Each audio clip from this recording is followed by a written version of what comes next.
Falemos hoje da bipolaridade e da grande diferença com um quadro de certa forma semelhante e que hoje em dia traz até confusões no seu diagnóstico, o chamado transtorno borderline. Vamos então passar a explicar qual é a diferença entre estes dois quadros, sendo que a bipolaridade passou a trazer mais dúvidas em conseguir distinguir os sintomas da bipolaridade do transtorno borderline, porque a bipolaridade passou a ser classificada como um transtorno de humor. E se nós nos centrarmos apenas nas características do humor, vamos com certeza considerar os dois quadros quase indistintos. Passando então a explicar, nós na bipolaridade temos essencialmente processos internos. Como é que nós reconhecemos um bipolar? Reconhecemos um bipolar não por mudanças bruscas de humor, mas por estados em que, sem dúvida, a pessoa pode sentir internamente um certo empoderamento, uma certa força, uma certa energia que o torna ou o faz aparentemente muito mais habilitado, com as suas capacidades muito mais aumentadas e quase um sentido de ser imperturbável, de ser invencível, de conseguir fazer as coisas a um nível de resistência e de resiliência que não são comuns. Isso vai com certeza destacar-se em contraposição com outras alturas em que parece que de repente essas capacidades caíram e a pessoa está numa espécie, às vezes confundida, de tristeza, mas que na verdade é mais uma espécie de um abatimento em que ela não consegue ter a mesma energização e capacidade de fazer acontecer e de se mobilizar, contrastando com aquilo que acontecia antes e sendo isto um contraste sem dúvida bastante evidente. Trata-se, portanto, de alternâncias naquilo que sejam não necessariamente os sentimentos internos, porque não estamos a alternar entre alegria e tristeza, estamos sim a alternar entre uma espécie de euforia e uma espécie de abatimento. Estamos a alternar entre ciclos quase energéticos perante os quais a pessoa se consegue mobilizar ou os quais a pessoa consegue utilizar como resposta àquilo que tem em seu redor. E aquilo que caracteriza o bipolar é um sentido muito profundo e muito demarcado, que ele não consegue muitas vezes até reconhecer de onde possa vir e que a maior parte das vezes está sem dúvida relacionado com o seu ambiente, onde cresceu, os seus sentidos morais e éticos que terão sido com certeza bastante carregados na sua educação, o seu sentido, portanto, de responsabilidade, o seu sentido de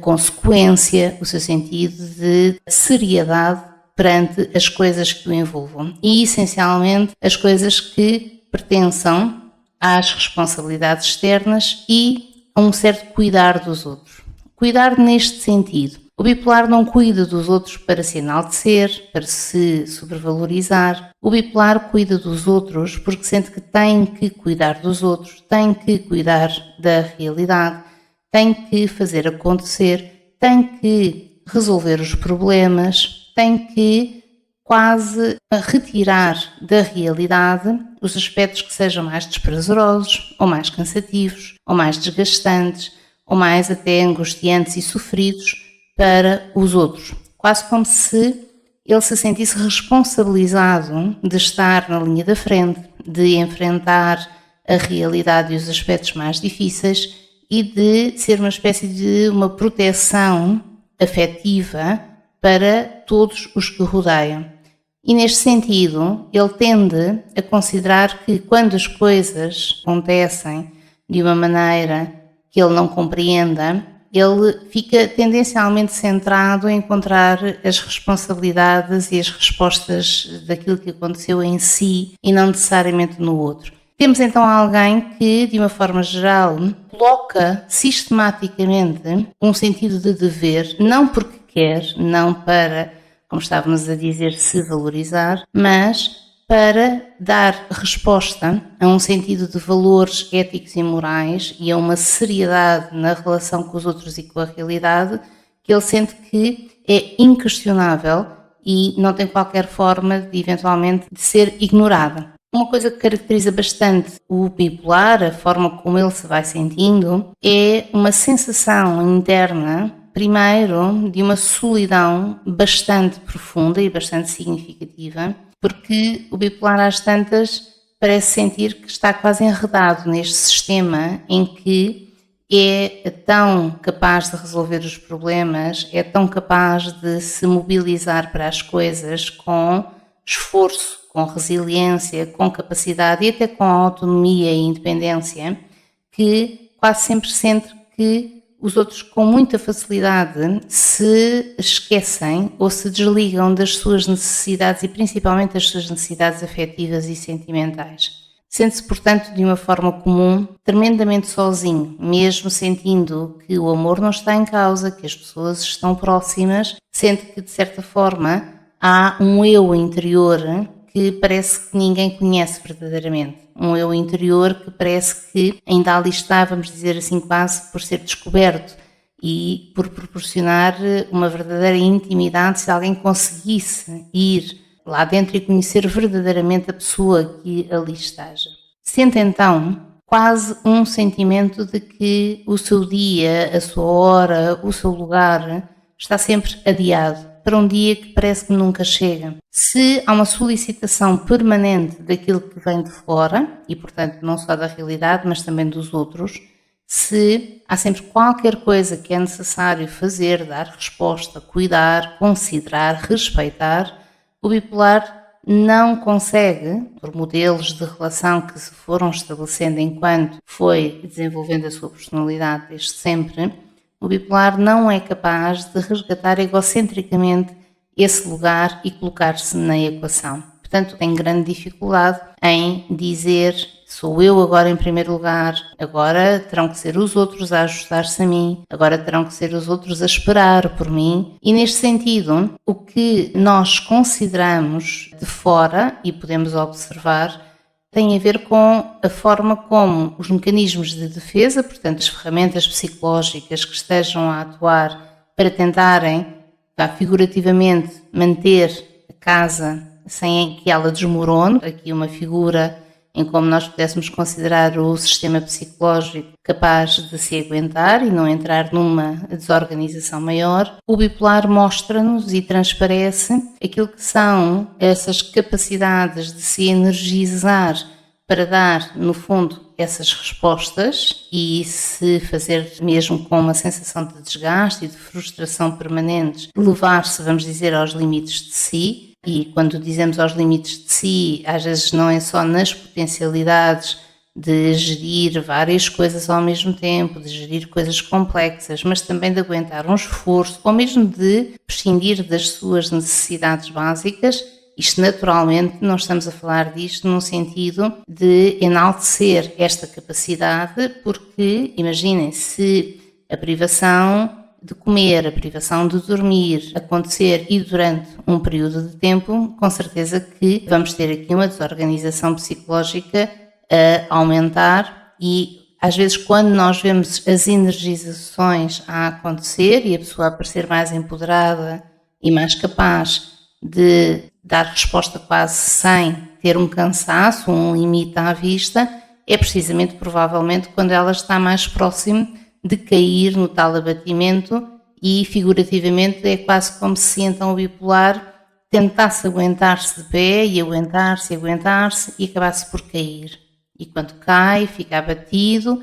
perde as suas faculdades, perde a sua capacidade de dar resposta, perde aparentemente aquilo que se diz a sua energia de vida, para que depois então consiga recomeçar e, eventualmente, figurativamente, levantar-se do chão e continuar. Portanto, em casos mais graves nós vamos ver esta manifestação de uma maneira muito extrema. Noutros casos, a pessoa não vai transparecer isto, mas internamente é isto que ela sente. Sistematicamente cai e se levanta, ou sistematicamente, entre aspas, digamos, morre, sente-se aniquilada naquilo que conseguisse ser a sua condição, a sua vez, a sua oportunidade de ser e de estar, para depois quase, tal qual uma fênix, renascer novamente das cinzas e poder levantar-se e poder voar. Onde distinguir então isto daquilo que seja um transtorno borderline? Ora, o transtorno borderline, nós temos nesta pessoa uma grande labilidade emocional. O que é a labilidade emocional?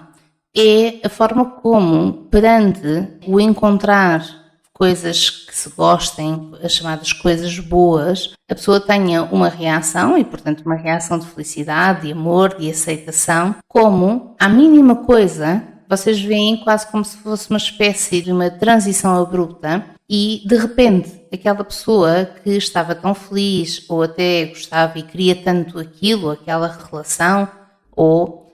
aquela situação, aquele contexto, aquele evento, de repente ela muda completamente porque alguma coisa ela não gostou ou alguma coisa a frustrou, alguma coisa ela sentiu que no meio das partes boas trouxe as partes más. E neste sentido ela não consegue elaborar a presença destas duas coisas ao mesmo tempo. Portanto, ela tem aqui uma grande dificuldade em, vamos dizer assim, amar e figurativamente odiar ao mesmo tempo. Entre estar a viver uma alegria, mas ao mesmo tempo saber e permitir e gerir e elaborar todas as coisas más, frustrantes que vão acontecendo no caminho ou durante o período em que aquela experiência acontece. Então, neste sentido, consoante mais ela entra em transtorno, mais estará nesta labilidade e nesta ambivalência entre estar, de facto, bastante feliz ou estar bastante triste, ou estar muito motivada ou estar extremamente desmotivada e desistente, em acreditar e querer tudo, em de repente assim não estar,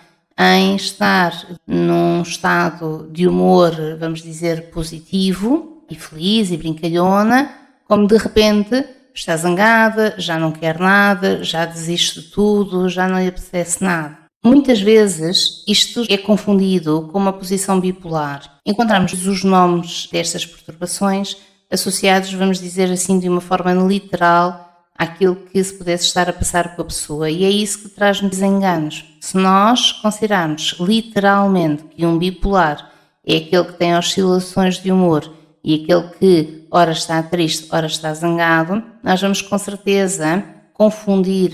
com um transtorno borderline, onde aquilo que está a acontecer é uma labilidade emocional. E qual é a diferença? A labilidade emocional, ela está a sair para fora, ela está a ter impacto para fora e a pessoa está a expressá-la aos outros com facilidade. O borderline o que faz é estar feliz, mas se o frustram com qualquer coisa, ou qualquer coisa se interpõe no caminho e já muda os planos, ou se, por exemplo, lhe dirigem algum tipo de acusação ou de crítica e o fazem sentir-se mais inferiorizado ou mais incapaz ou até mais culpado,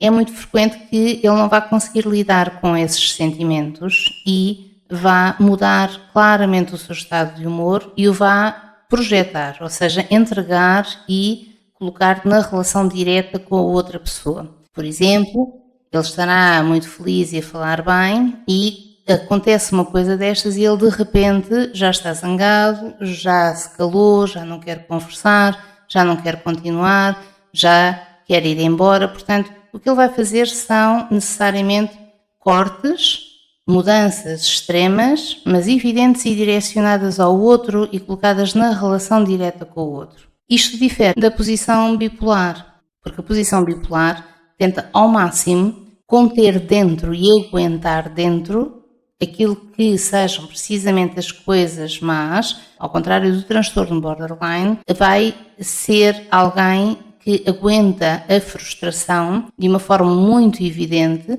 e de uma forma interna, para que o outro não tenha que lidar com ela, ao contrário do borderline que vai precisamente rejeitar e contornar e reativar de forma até demarcada sempre que a frustração aconteça. Temos, portanto, aqui questões do ponto de vista psicológico muito distintas e onde nos bipolares nós teremos que trabalhar muito o questionamento de uma moralidade que leva a que a pessoa possa ser muito, mas sem ter que ser tanto, vamos dizer assim, e portanto conseguir autorregular-se, conseguir colocar-se na equação, conseguir, na verdade, exercer um maior equilíbrio entre o seu egocentrismo e o respeito aos outros, enquanto que Nas posições borderline, em transtorno borderline, nós teremos que com certeza trabalhar, sim, as questões do humor, do afeto e a elaboração daquilo que sejam os sentimentos e as sensações emocionais mais desprazerosas que a realidade ou a relação com os outros possa trazer. Convidamos, por isso, se identificaram com aquilo que foi descrito, se conhecem alguém que possam também reconhecer nestas descrições, a marcarem uma consulta com um técnico especializado que vos possa acompanhar e que, com certeza e com uma certa rapidez e facilidade, desde que seja um processo com princípio, meio e fim, consiga levar à regulação destes sintomas e, na verdade, do sofrimento que implica para ambos os quadros.